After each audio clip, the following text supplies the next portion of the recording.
Morning, Ross. So what's the message that China's trying to send here by conducting these military drills? And what's Beijing trying to test in terms of its own military powers?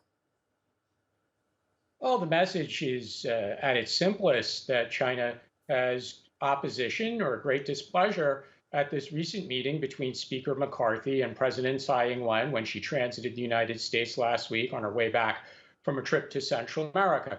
But China has long objected to meetings that appear official between Taiwanese government officials, whether that's legislators, ministers, or even the president, and leaders or politicians, parliamentarians from other countries. So that's what China does. They object. And in the case of the United States, when in recent times the level of official interaction, or I should say public interaction, like we saw with a Secretary of Health who visited Taiwan in 2020, Speaker Pelosi's visit last summer, and now this meeting that occurred in the U.S. between Speaker McCarthy and President Tsai, China will object vehemently, and rather than just issue statements or publish things in state media, they're going to take military action, but with a very intense, large scope drills that involve multiple aspects of their military capabilities, air, sea,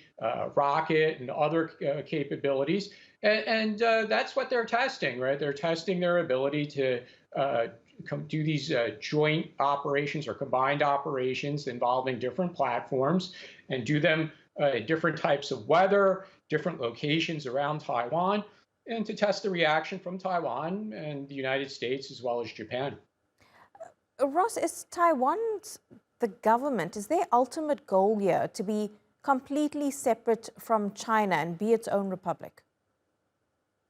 We'll probably have to wait for the next government, which will be elected in January 2024.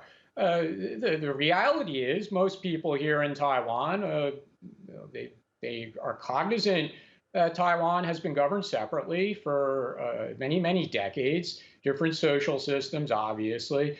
There's not a desire, except among a very small number of people here, to unify with China. So the question really becomes, does Taiwan seek a way to maintain the status quo, or does Taiwan seek a way to formally declare that we're no longer part of historical China, we're not going to call ourselves the Republic of China anymore, and we want to call ourselves the Republic of Taiwan? Now, the challenge with the latter is China has made it very clear that they would take military action if the people or the government here did seek to change the name and achieve what lawyers usually call de jure independence. So again, then we're back to how do we maintain a peaceful status quo? And it's increasingly difficult to even do that, as evidenced by the military exercises.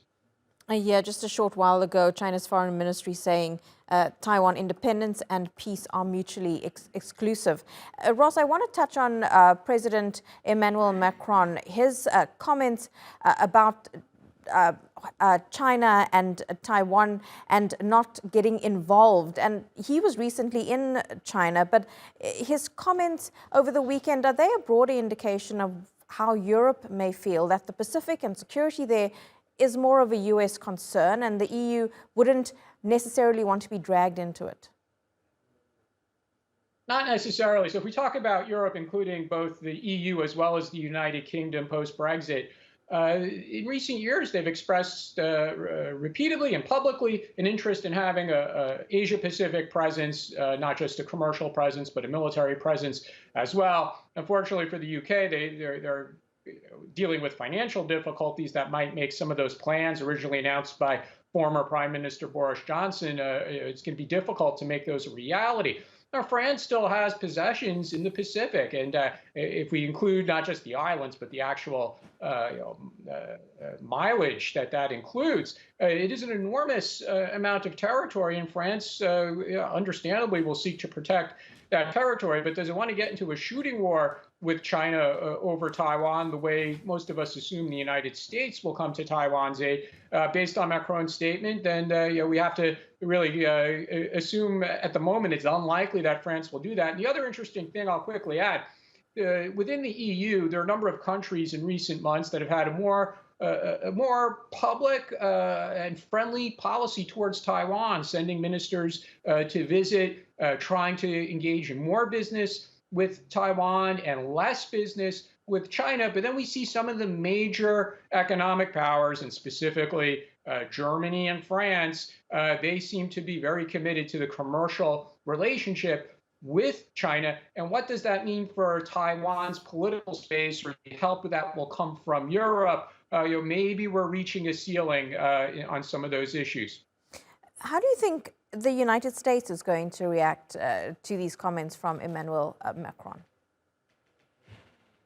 Well, it's not a surprise that a French leader would when it comes to a global issue or a multilateralism or even multilateral organizations, it's not a surprise that a French president is going to seek to find a more autonomous pathway led by France. And if other European countries want to join along, then France would welcome that. That is certainly not new in the worlds of diplomacy or international negotiations or even conflict resolution. I don't think the United States is going to be very happy coming at this time when there are so many issues that are causing tension, not just in the bilateral U.S.-China relationship, but that the United States is frequently asking Europe and the major European powers to join along with the U.S. on these initiatives with regard to China. Ross Feingold, great to get your analysis live there from Taipei. Thanks, Ross.